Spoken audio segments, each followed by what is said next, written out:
Tak.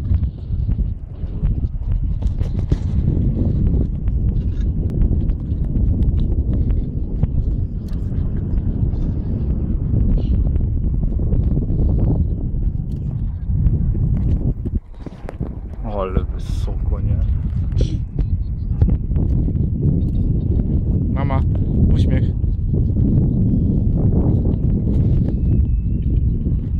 No, sobie zaszło, nie? Ale mam okulary na nosie. A to zobacz, jak to już jest na nie patrzy.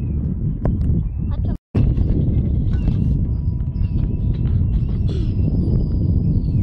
Tam byłem? Tak, byłeś tam, no. Co to? To jest też wyciąg. Ło! Drzewka tu są.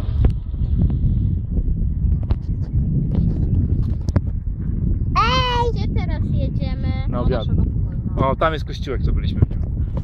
A od razu Ty, to powiem ci, że tak aż daleko ten nasz ośrodek. Ej! A to od razu... Wołajesz Oliwkę? Od razu... Wołaj Oliwia. Oliwia. Od razu... Oliwa! Na obiadek? No. No nie wiem. Musimy wiedzieć, co